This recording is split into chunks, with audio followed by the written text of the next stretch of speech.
Lecture number 1। हमारे course का title है मल्टीवेरिएट कैलकुलस।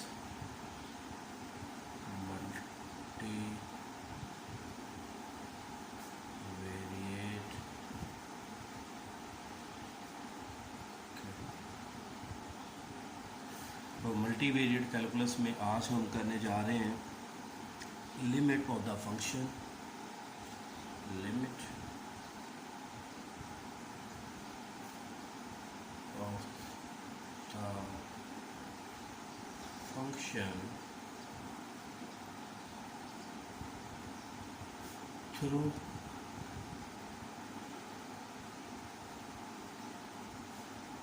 पाथ्स।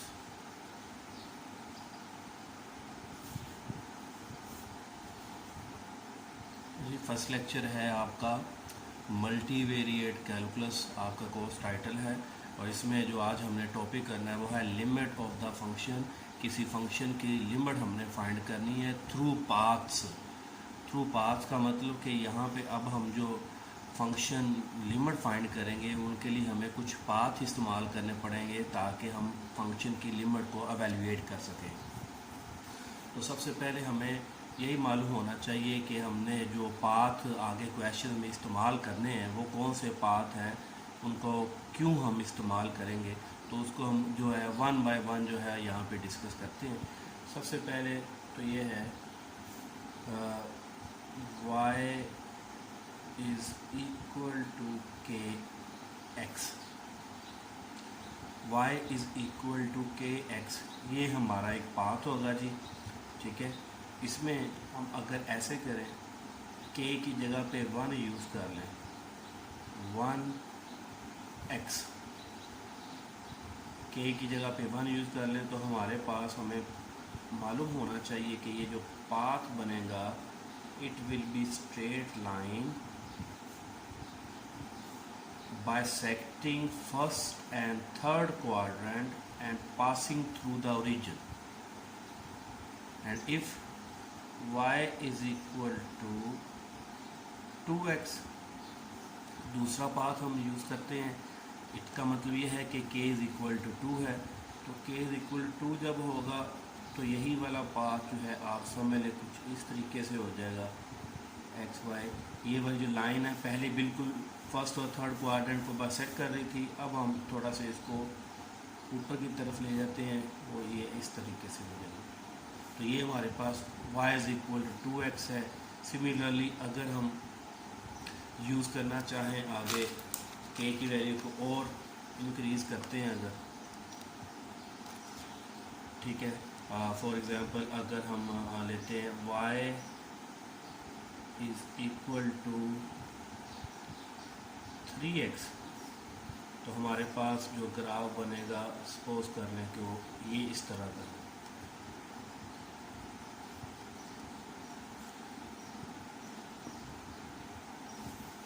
और अगर हम कोई वैल्यू लेस देन 1 ले लें, फॉर एग्जांपल एक्स वाई, मतलब y इज़ इक्वल टू 1/2, मतलब लेस देन 1x, तो फिर थोड़ा सा नीचे की तरफ हो जाएगी इस तरीके से। तो ये हमारे पास ये है एक ऐसी लाइन जो y is equal to 1/2x equal, ठीक है। इसी तरह अगर हम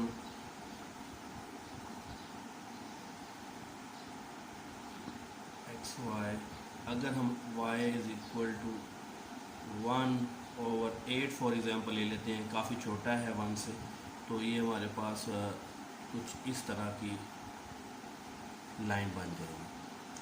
तो सारी की सारी जो हमने एक्चुअली ये फिगर्स बनाई हैं है तो वही लाइन जो ओरिजिन से गुजर रही है, लेकिन अगर हम वहाँ पे k की वैल्यूज़ जो हैं उनको चेंज करते जाएं तो ये जो लाइंस हैं इनकी जो आपस में रोटेशन है थोड़ी सी वो चेंज होती जाएगी। ठीक है, तो अभी ये हमारे पास क्या है, नंबर 1 पहला पाथ हमने सीखा। इस तरीके से इसको हम जनरली हम कह सकते हैं y is equal to k x. y is equal to k x जो है ये हमारे पास एक स्ट्रेट लाइन है हम ये कह सकते हैं ये ओरिजिन से गुजरती है, और जैसे जैसे हम के की वैल्यूज़ को चेंज करते जाएंगे वैसे वैसे ये लाइन जो है गुजरेगी तो ओरिजिन से, लेकिन उसकी जो थोड़ी सी रोटेशन होती जाएगी। ठीक है, और ये पहला पाथ था, स्ट्रेट लाइन थी। अब इसके बाद हम दूसरे और पाथ देखते हैं।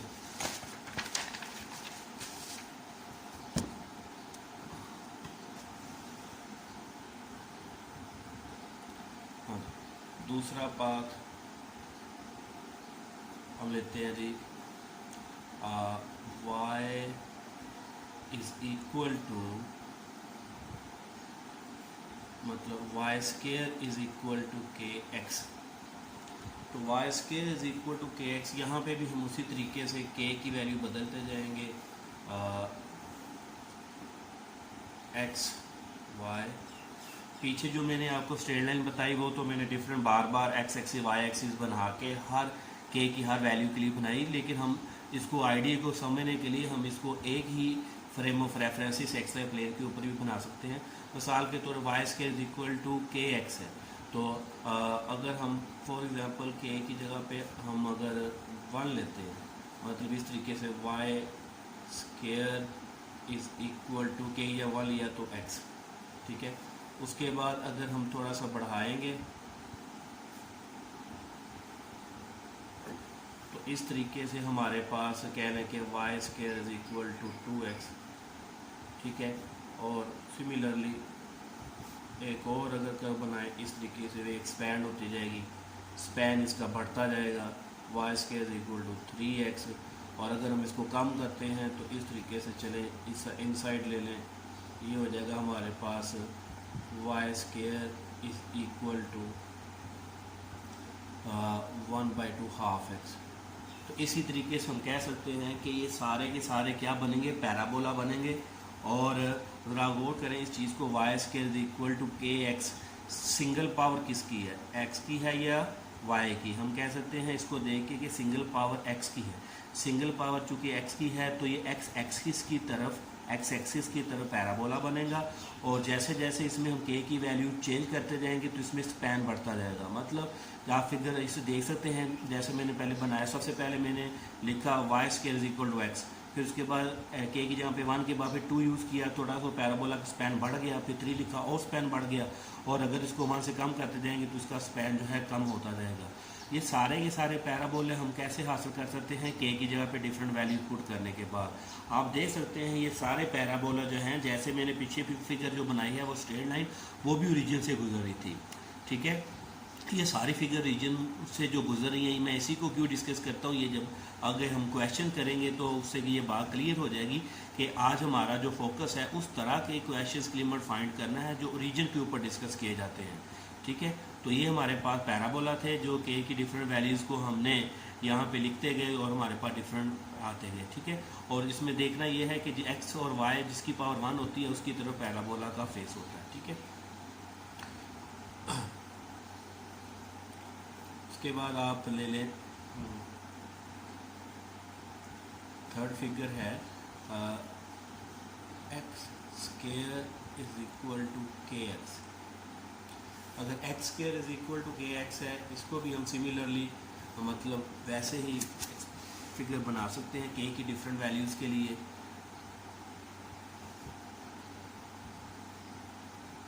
एक्स एक्सिस, वाई एक्सिस, अब आप देख सकते हैं ये x square is equal to k y है, एक्स नहीं है ये वाई है। ठीक है जी, एक्स के is equal to k y. अब आप देख सकते हैं एक्स और वाई दोनों में से पावर 1 किसकी है, वाई की है। इसका मतलब अब जो है पैराबोला ऊपर की तरफ बनेगा, तो हम बना लेते हैं जी, ये हमारे पास पैराबोला है और इसकी इक्वेशन हम लिख लेते हैं x square is equal to k की जगह पे 1 और वाई। अब इसमें भी इसी तरह ही अगर हम वैल्यू चेंज करते जाएं के की, तो हमारे पास ये इस तरह के पैराबोला बनते जाएंगे। ये सारे के सारा पैराबोले कौन से वाले हैं, ये पैराबोला हैं जो ओरिजिन से गुजर रहे हैं, और इनकी इक्वेशन किस तरीके से होती है, एक्स के is equal to k Y. ठीक है जी, ये थर्ड वाला आपका पाथ हो गया जी। इसी तरीके से और पाथ, फोर्थ वाला पाथ देख लेते हैं। फोर्थ पाथ हमारे पास हम लेते हैं जी, y is equal to k x cube. ये वाला जो पाथ है ये भी ओरिजिन से गुजर रहा है। आप जरा देखें कि एक्स वाई, ठीक है, अगर हम ये फिगर बनाते हैं तो इसका मतलब है y is equal to k की जहाँ पे 1 एक्स क्यूब, ठीक है जी। और अगर थोड़ा सा इसको इस तरीके से ले जाएं तो ये फिगर बनेगी y is equal to 2 x cube. तो इसी तरह के की वैल्यू चेंज करते जाएंगे तो हमारे पास इस तरीके से पैराबोला नहीं, ये हमारे पास कर्व इस तरीके वाली आती जाएंगी, ठीक है। तो ये हमारा फोर्थ पाथ था। हमने देखा कि हमने ये जो 4 डिफरेंट तरह के पाथ के की डिफरेंट वैल्यूज़ के लिए बनाए हैं, ये सारे के सारे जो पाथ हैं ये ओरिजिन में से लाल में गुजरते हैं। तो क्वेश्चन को करने से पहले हमें इन चीज़ों का पता होना चाहिए। अब इसके अलावा एक तकनीक रह गई है, अब उस तकनीक को डिस्कस करते हैं।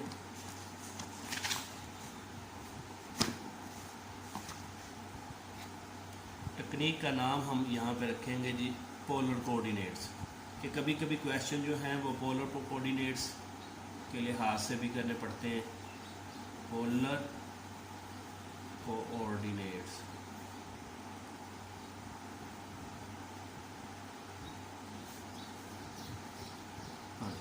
ये पोलर कोऑर्डिनेट्स क्या होते हैं? जब आपका क्वेश्चन जो है एक्स वाई में दिया जाता है तो उसको रेक्टेंगुलर कोऑर्डिनेट्स कहते हैं, रेक्टेंगुलर कोऑर्डिनेट सिस्टम कहते हैं। पोलर कोऑर्डिनेट सिस्टम क्या होता है? जब आपका क्वेश्चन जो है आर थीटा में हो, r is the radius, theta is the angle, तो जब आपका क्वेश्चन आर और थीटा में होता है तो उसको हम कहते हैं पोलर कोऑर्डिनेट्स। तो बाज़ का लिमिट वाले जो क्वेश्चन हैं हमें एक्स वाई यानी कि रेक्टेंगुलर कोऑर्डिनेट्स में करना मुश्किल होते हैं, तो हम उसको कन्वर्ट कर लेते हैं पोलर कोऑर्डिनेट्स में। तो पोलर कोऑर्डिनेट्स को किस तरीके से कन्वर्ट करेंगे पोलर कोऑर्डिनेट्स में, उसके लिए तरीकाकार ये है कि हमें मालूम होना चाहिए कि कुछ फार्मूले हैं। X is equal to r cos of theta, y is equal to r sine of theta.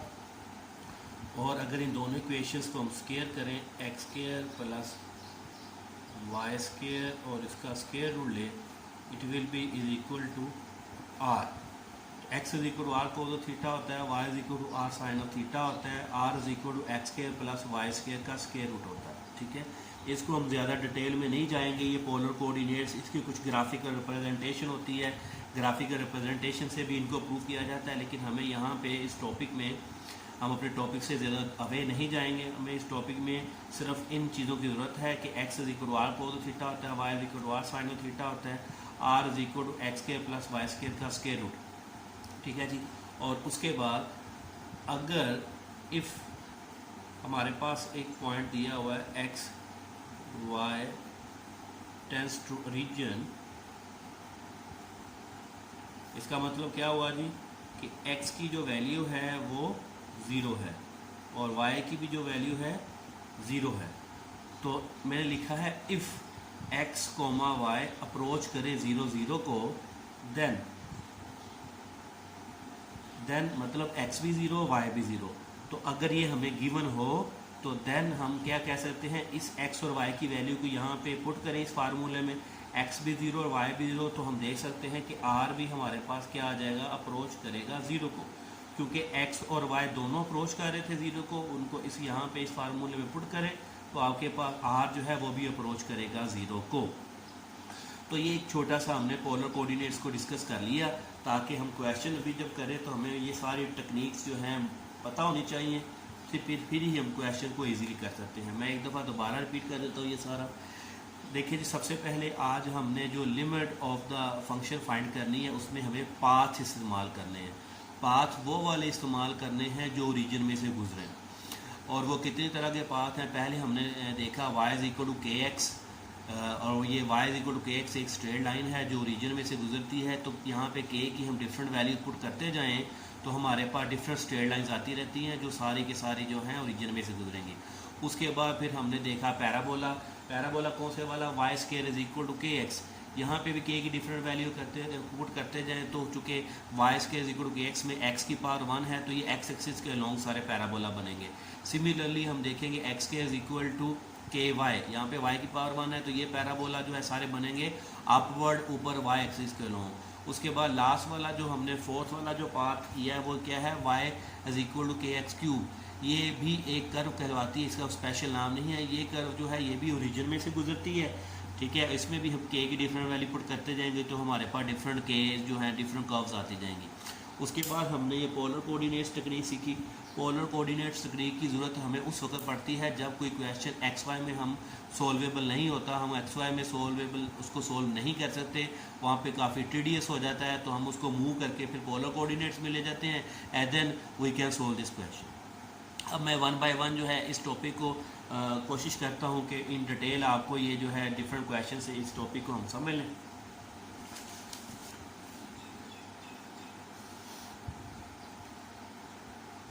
हाँ जी, ये क्वेश्चन है find limit x y approaches to 0 0। Function है 4x y square 4xy square over x square plus y square, ठीक है। Find करना है limit को x y approaches to 0 0 4xy square और x square plus y square. हाँ जी, आप इस क्वेश्चन को देखें। मैंने पहले भी जैसे आपको कहा हमारे जितना भी आज का लेक्चर में फोकस है वो है ओरिजिन के ऊपर। अब आप देख सकते हैं कि एक्स की वैल्यू भी 0 है और वाई की वैल्यू भी अप्रोच कर रही है 0 को। मतलब हमने ओरिजिन के ऊपर इस फंक्शन की लिमिट निकालनी है। आई रिपीट, ओरिजिन के ऊपर इस फंक्शन की हमने लिमिट फाइंड आउट करनी है। तो हमारे पास क्या तरीका हो सकता है, हम इसको कैसे फाइंड आउट कर सकते हैं, ठीक है। तो उसके लिए हम ऐसे करते हैं, पाथ यूज़ करते हैं। पाथ कौन से वाला, जो चूँकि हमने ओरिजिन के ऊपर फाइंड करनी है इस फंक्शन की लिमिट, तो कोई ऐसा पाथ यूज़ करते हैं जो ओरिजिन में से गुजरता हो।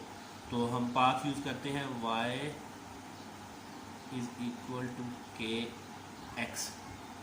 Y is equal to k x path use किया तो हमारे पास ये क्या क्वेश्चन बन जाएगा। पहले आप इसको देख लें, y की जगह पे क्या यूज़ करना है, के एक्स। तो ये हो गया 4x इंटू वाई की जगह पे के एक्स, मतलब के एक्स का स्क्वायर, नीचे एक्स स्क्वायर प्लस के एक्स का स्क्वायर। अब आप देख सकते हैं ये सारा आपका क्वेश्चन जो है इसमें से y ख़त्म हो चुका हुआ है, सिर्फ क्या रह गया हुआ है x, क्योंकि हमने y की जगह पे के एक्स पुट कर लिया। अब ये जो लिमिट है हम इसको कैसे लिखेंगे, लिमिट x वाली, क्योंकि यहाँ पे अब x रह गया, y ख़त्म हो गया, तो सिर्फ x वाली लिमिट जो थी x अप्रोचेस टू 0 वो लिखी। अब आपका क्वेश्चन इस तरीके से बन गया, जहाँ जहाँ पे y था वहाँ पे आपने के एक्स पुट कर दिया,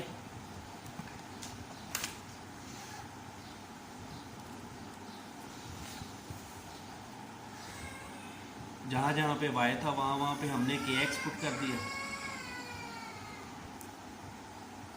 हाँ जी, आप देख सकते हैं इस क्वेश्चन में जहाँ जहाँ पे हमारे पास y था उसकी जगह पे हमने के एक्स पुट कर दिया, तो हमारा सारा क्वेश्चन जो है y ख़त्म हो चुका हुआ x में रह गया। इस वजह से हमें अब y की नहीं बल्कि x की लिमिट की ज़रूरत है, और x की लिमिट यहाँ से हम देख सकते हैं x अप्रोचेस टू 0 था। अब इसको हम थोड़ा सिंपल कर लेते हैं, क्वेश्चन बहुत ईजी हो चुका हुआ। हाँ जी, यहाँ पे हो गया 4k स्क्वायर एक्स की power 3 over x square plus k square x square is equal to limit x approaches to 0। X square अगर हम कॉमन निकालते हैं तो रह जाएगा 1 प्लस के स्क्वायर और यहाँ पे भी एक्स स्क्वायर अगर हम कॉमन निकाल लेते हैं तो रह जाएगा 4k² और एक्स के बाहर तो इसको सिंपल हम एक्स लिख लेते हैं। मैक्सिमम एक्स की पावर जितनी निकल सकती है ऊपर से नीचे निकाल के उसको कैंसिल कर दें, ठीक है। तो बाकी हमारे पास रह गया लिमिट एक्स अप्रोचेस टू 0 और 4x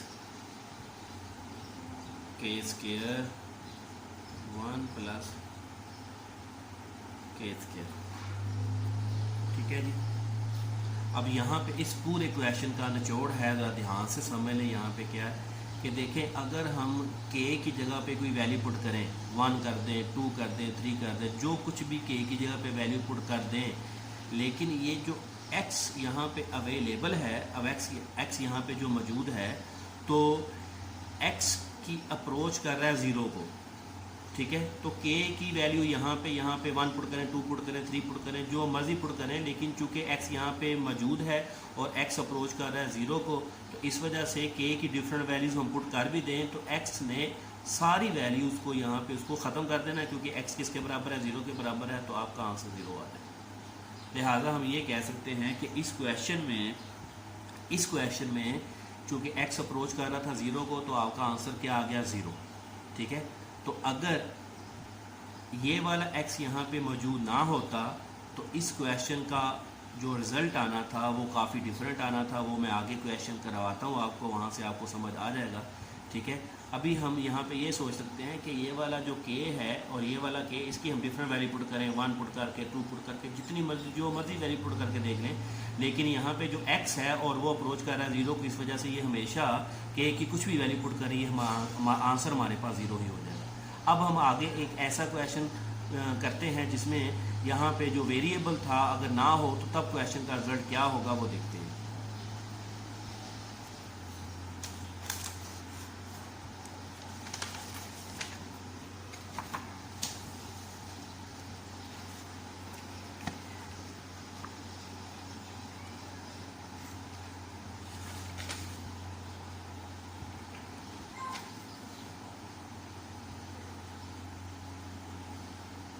हाँ जी, क्वेश्चन है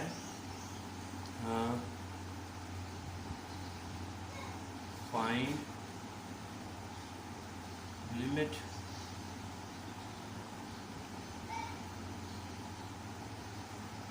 x y approaches to 0 find limit x y approaches to 0। आप फिर देख सकते हैं कि इस क्वेश्चन में भी x भी अप्रोच कर रहा है 0 को और y भी अप्रोच कर रहा है 0 को।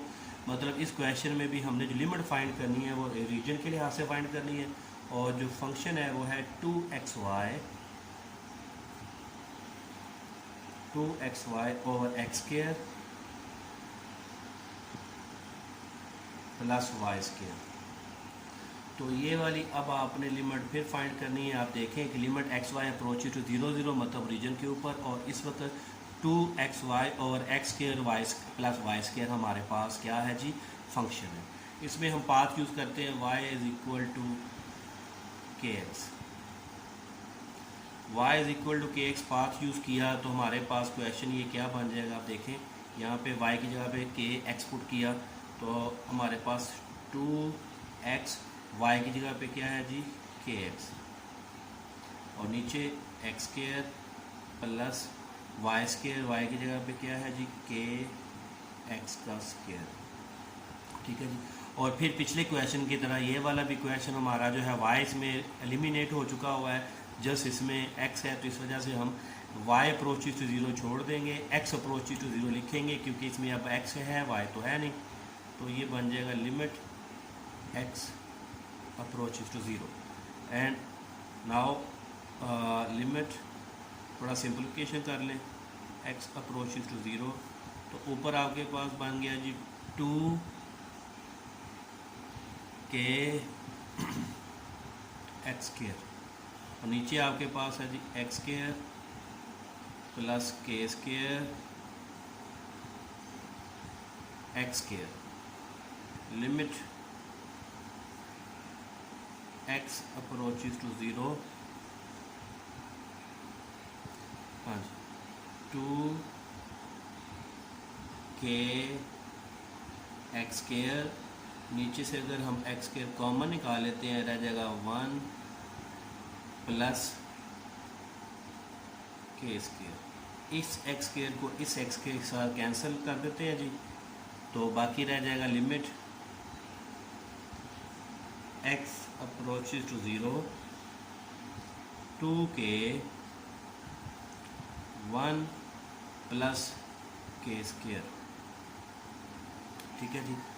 अब आप इस वाली एक्सप्रेशन को देखें, इस वाली फ्रैक्शन को देखें, ना इसके अंदर x है ना ही इसके अंदर y है। y तो होना ही है नहीं है, क्योंकि वो हमने पहले इसको एलिमिनेट कर दिया हुआ है। अब इस क्वेश्चन में ना x है ना y है, तो इस वजह से अब ये जो x अप्रोचेस टू 0 हम लिमिट ले रहे थे, इसको भी हम ना लिखें तो ठीक है, क्योंकि हमारे पास इसमें वेरिएबल तो है ही नहीं x। तो रह गया 2k 1 प्लस के स्केयर। अब ज़रा गौर करें इस क्वेश्चन में और पिछले क्वेश्चन में जो मेन डिफरेंस है। अगर आपने इस टॉपिक को, इस तरह के क्वेश्चन को समझना है, तो जो सबसे ज़्यादा की पॉइंट है वो मैं आपको बताने जा रहा हूँ। पीछे जो हमने क्वेश्चन किया था उसमें यहाँ पे जब सिंपल करने के बाद हमारे पास आंसर आया था, तो उसमें वेरिएबल था इन्वॉल्व, एक्स था, और एक्स अप्रोच 0 था, तो सारा क्वेश्चन ही 0 हो गया। अब इस क्वेश्चन में हमारे पास जो सिंपल करने के बाद हम जो फ्रैक्शन पे पहुँचे हैं 2k over 1 plus k square, इसमें ना ही x है ना ही y है, तो इसी वजह से हमने लिमिट जो है x को भी छोड़ दिया, y को तो पहले ही छोड़ चुके थे, x अप्रोच 0 को भी छोड़ दिया, क्योंकि x और y इसके अंदर इन्वॉल्व नहीं है। अब मैं आपको एक थ्योरम का हवाला देने जा रहा हूँ, गौर से सुने। क्या है कि लिमिट में एक थ्योरम होता है कि किसी भी एक क्वेश्चन को, मतलब किसी एक क्वेश्चन को जो आप कर रहे हैं, किसी एक क्वेश्चन की लिमिट, मतलब जो आंसर आता है वो यूनिक होता है। मतलब आई रिपीट कि थ्योरम ये कहता है कि किसी भी एक क्वेश्चन की जब आप लिमिट फाइंड कर रहे हैं, तो आंसर जो आना चाहिए वो एक आंसर आना चाहिए, मतलब यूनिक आंसर आना चाहिए। अगर एक जवाब आता है, यूनिक जवाब आता है, तब तो हम कहते हैं कि इस फंक्शन का ये जवाब आ गया। और अगर आंसर एक से ज़्यादा आएंगे, 2 आ जाएं, 3 आ जाएं या उससे भी ज़्यादा आ जाएं, तो हम कहते हैं कि इस क्वेश्चन की लिमिट जो है एग्जिस्ट नहीं कर रही। तो इस सवाल में पिछले आपने देखा, पिछले सवाल में हमारे पास जो जवाब आया था वो एक ही था। क्या था? जब x अप्रोच टू 0 पुट किया तो आंसर 0 आ गया। मतलब क्या हुआ कि लिमिट जो थी यूनिक थी, और चूँकि ये लिमिट यूनिक आई थी, इस वजह से हमने कह दिया कि उसका पिछले सवाल का जो जवाब था वो 0 आ गया। लेकिन इस वाले क्वेश्चन में हमने देखना है कि क्या आंसर जो है वो एक ही आ रहा है, यूनिक आ रहा है। अगर तो एक आंसर आएगा, यूनिक आएगा, तब हमें जो थ्योरम है वो ये कहता है कि आपकी लिमिट जो है आ गई है, जवाब ये वाला है। लेकिन अगर एक से ज़्यादा जवाब आता है तो थ्योरम ये कहता है, अगर एक से ज़्यादा जवाब आता है तो थ्योरम ये कहता है कि लिमिट जो है एग्जिस्ट नहीं कर रही। अब हम देखते हैं यहाँ पे, हाँ जी, थोड़ा गौर करें। k की वैल्यू 1 बाई 1 आप कुछ भी पुट करें। फॉर एग्जांपल अगर k की जहाँ पे मैं 0 पुट करता हूँ तो क्या हो जाएगा? 2 मल्टीप्लाई बाई 0 मतलब 0, ओवर 1 प्लस 0 मतलब 1, तो 0 ओवर 1 आंसर 0।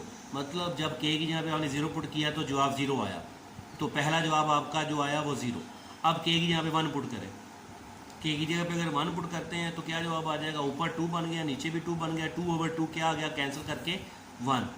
इसका मतलब ये हुआ कि हमारे पास अब जो जवाब आ रहा है k की जगह पे 1 पुट करने से वो आ रहा है 1 पुट आ रहा है। अब k की जगह पे 2 पुट करें, 4, k की जगह पे 2 पुट किया तो 4 और डिवाइडेड बाय 5, 4 बाय 5 कुछ और जवाब आ रहा है। k की जगह पे 3 पुट करें, कुछ और जवाब आ रहा है। तो हम इस सारी डिस्कशन को ये कहेंगे कि जब हम k की जगह पे डिफरेंट वैल्यू पुट करते हैं तो हमारे पास डिफरेंट जवाब आ रहे हैं, जबकि जवाब तो एक ही आना चाहिए था। अगर एक जवाब आएगा तब ही लिमिट एग्जिस्ट करेगी। लिहाजा इस क्वेश्चन में k की डिफरेंट वैल्यूज अगर पुट करते जा रहे हैं तो डिफरेंट जवाब आ रहे हैं, आंसर यूनिक नहीं आ रहा, लिहाजा लिमिट एग्जिस्ट नहीं कर रही। इसको मैं क्या लिखता हूँ, ये इम्पोर्टेंट सेंटेंस है। By putting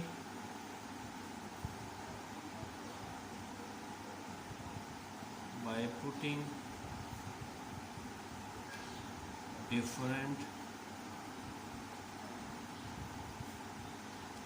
values of k we have different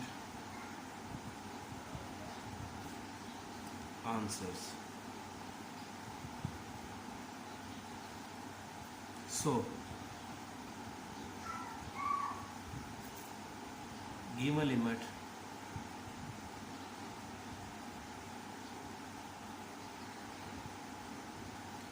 doesn't exist.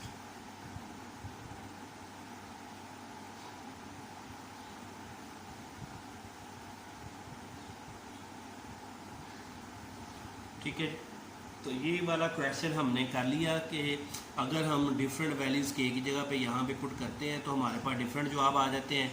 और थ्योरम क्या कहता है कि जवाब सिर्फ एक आना चाहिए, लिहाजा अगर एक जवाब आता है, जैसे पीछे क्वेश्चन में आया था, अगर एक जवाब आता है तब लिमिट एग्जिस्ट करती है, लेकिन अगर एक से ज़्यादा जवाब आ जाएंगे तब हमारे पास जो लिमिट जो होगी वो एग्जिस्ट नहीं करेगी। तो इस क्वेश्चन में हमारे पास लिमिट एग्जिस्ट नहीं कर रही।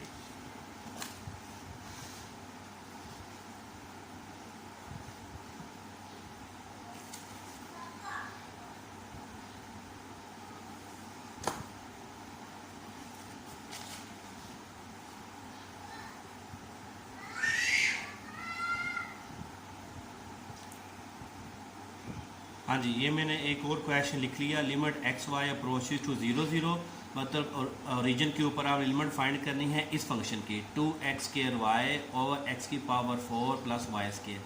अब इस क्वेश्चन में एक आपको मैं और इंटरेस्टिंग एक एक्स्ट्रा चीज़ बताने जा रहा हूँ। देखें कि x और y की पावर में क्या रिलेशनशिप बन रहा है। यहाँ पे x की पावर 2 है और y की पावर 1 है। सिमिलरली x की पावर 4 है और y की पावर 2 है, मतलब x जहाँ जहाँ पे है उसकी पावर जो है वो y से डबल है। तो इस वजह से इस चीज़ को देखते हुए ओरिजिन के ऊपर आपने लिमिट फाइंड करनी है, तो पाथ कुछ ऐसा रखें ताकि x और y की पावर में बैलेंस हो जाए। तो उसके लिए हम पाथ अब क्या इस्तेमाल करते हैं, y is equal to kx²। ठीक है, कि मतलब जहाँ जहाँ पे हमारे पास y आएगा वहाँ पे हम क्या करेंगे, kx² कर लेंगे पुट। ठीक है जी, तो ये वाला पास यूज़ करेंगे तो हमारे पास एक्सप्रेशन क्या बन जाएगी, जैसे हमने पीछे क्वेश्चन में किया कि 2x² y किसके बराबर है जी, kx² के बराबर है, ओवर x की पावर 4 प्लस kx² और उसका स्क्वायर। लिमिट हमारे पास अब आपको पता चल गया है कि क्वेश्चन x में है तो लिमिट x अप्रोचेज टू 0 हो जाएगी। मैंने क्या किया, 2x² वैसे का वैसे y की जगह पे kx² पुट कर लिया, नीचे भी x की पावर 4 वैसे का वैसे y की जगह पे मैंने kx² पुट कर लिया और उसका स्क्वायर। अब इसको सिंपल कर लेते हैं आगे।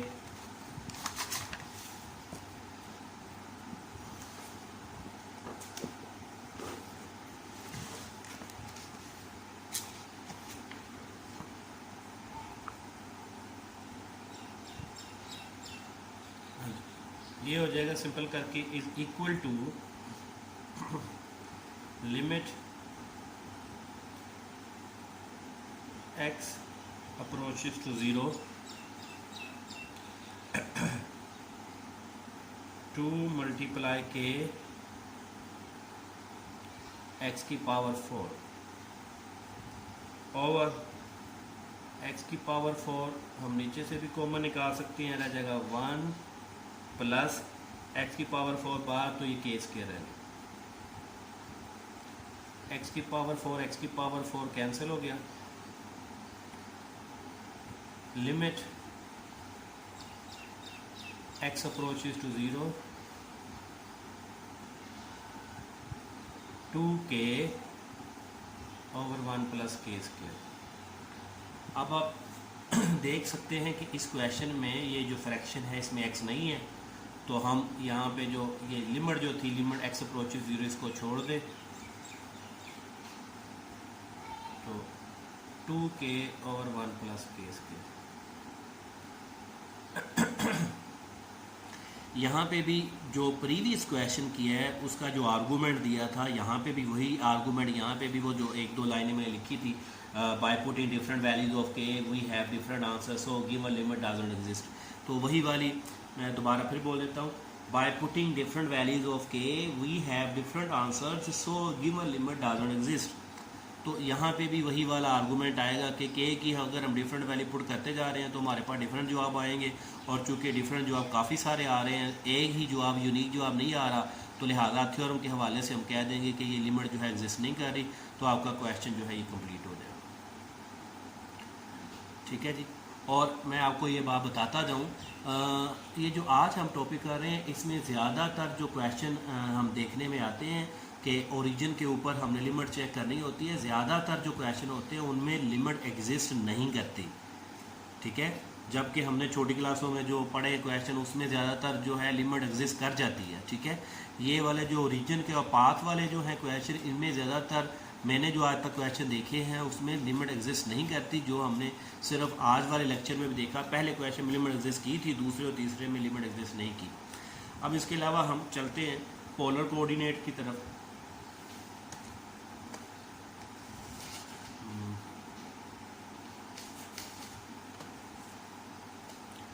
ये क्वेश्चन है, लिमिट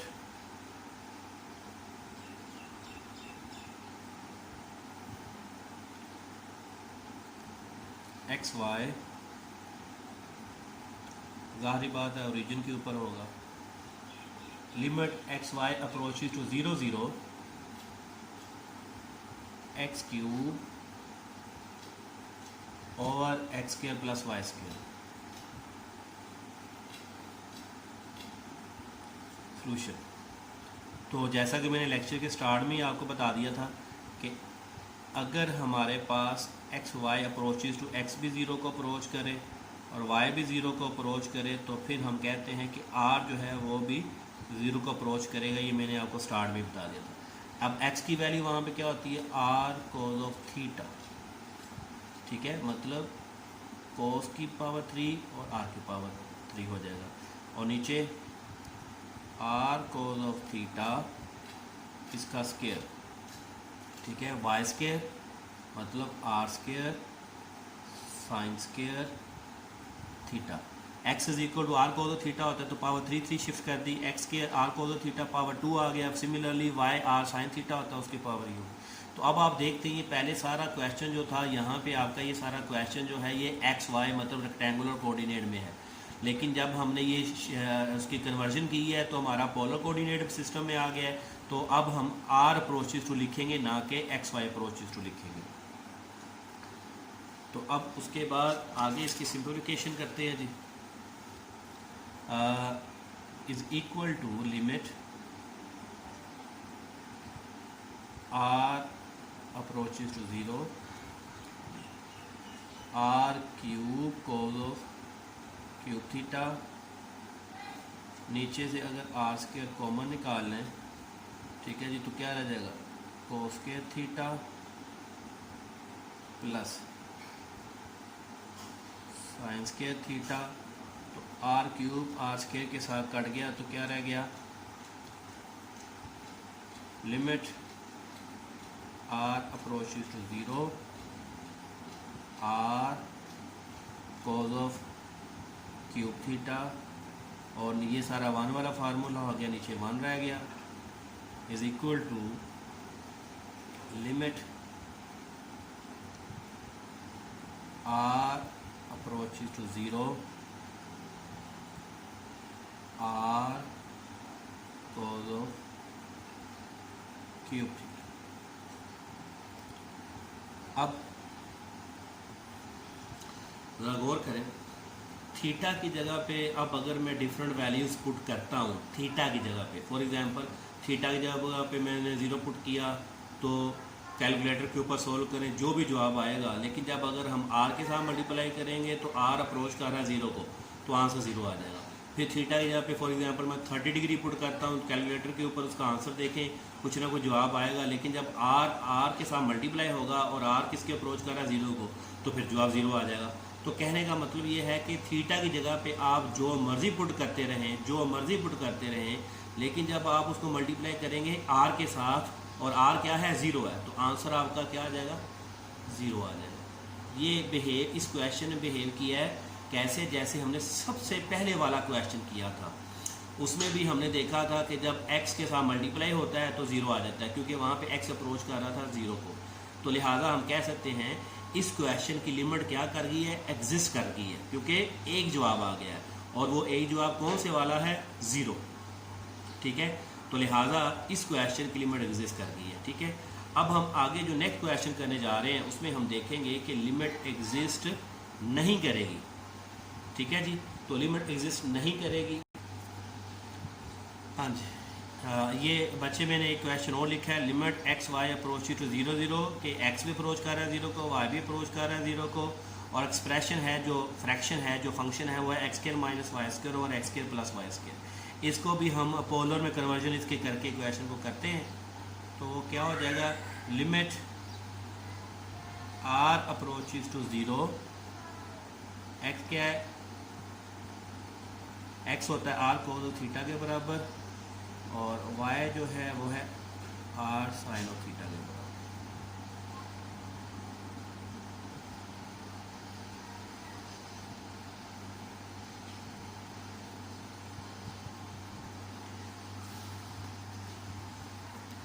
ठीक है जी, अब आप देखें कि लिमिट r अप्रोच टू 0, ऊपर से अगर r स्क्वायर कॉमन निकाला जाए तो क्या रह जाता है, कोस square theta minus sign square theta over कोस स्क्वायर थीटा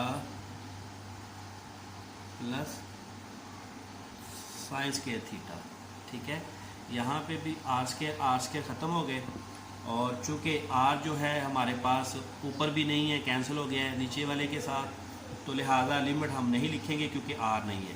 और नीचे क्या बन गया है, कोस square theta plus sine square theta, ये 1 के बराबर होता है, और कोस square theta minus sign square theta, ये हम फर्स्ट ईयर की आइडेंटिटी हम आपने पढ़ी हुई है, कोस ऑफ 2 थीटा।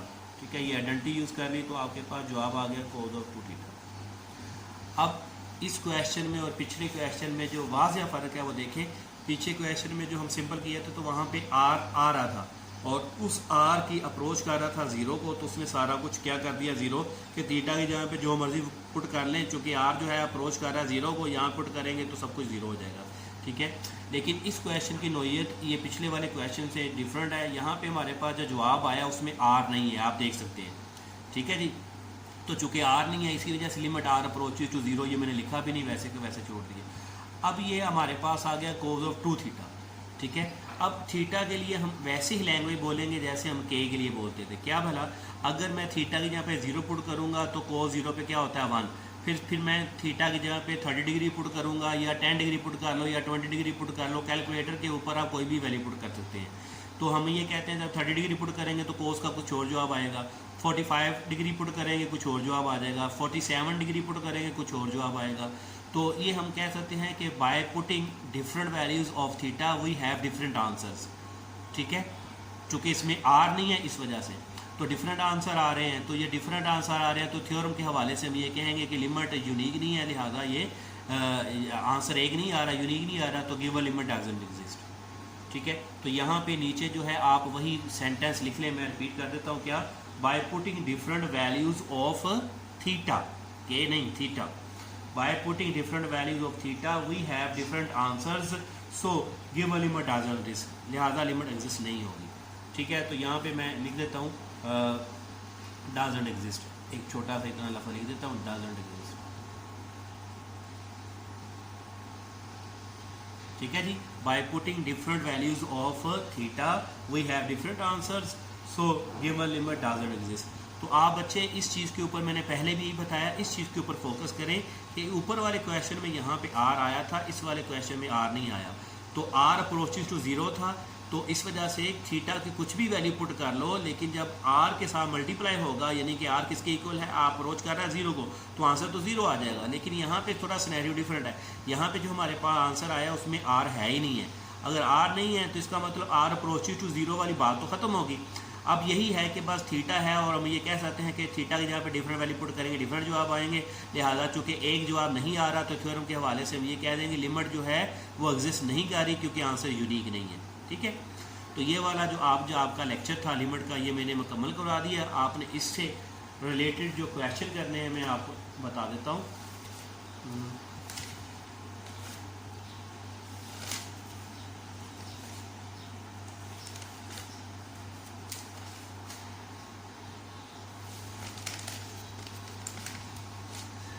एक्सरसाइज 14.2 मतलब 14.2 14.2 जो एक्सरसाइज है उसमें आपको इस तरह के काफ़ी क्वेश्चन मिलेंगे। ठीक है, तो आई सजेस्ट यू कि इस टॉपिक की आप क्वेश्चन ज़्यादा करें, कम से कम 15 से 20 क्वेश्चन करें। एक्सरसाइज 14.2 में आपको क्वेश्चन मिल जाएंगे। ठीक है, और उसके अलावा ये जो लेक्चर है इस लेक्चर को आपने अगर अच्छे तरीके से समझना है तो आप ऐसे करें कि मैं आपको ये लेक्चर जो है यूट्यूब के ऊपर मैं आपको बता दूंगा, वहाँ पे आप देख सकते हैं। तो उसको यूट्यूब के ऊपर इसको बार बार लेक्चर को जो है वहाँ पे देखें, उसको अंडरस्टैंड करें और ना सिर्फ देखने के बाद अंडरस्टैंड करने के बाद आप उसके नोट्स भी बनाएं। ठीक है, तो ये वाला जो टॉपिक था आज वाला इम्पोर्टेंट टॉपिक भी है और टेक्निकल भी है। तो इसको अगर आपने अच्छे तरीके से समझना है तो लेक्चर को पहले यूट्यूब के ऊपर अंडरस्टैंड करें। ठीक है, बार बार उसको देख लें और उसके बाद बार बार कोशिश करें क्वेश्चन को खुद को राइट डाउन भी करें। जब नोट्स बना लेंगे तब ये आपको जो है लेक्चर जो है इजीली आ जाएगा। ठीक है, ओके, अल्लाह हाफिज़।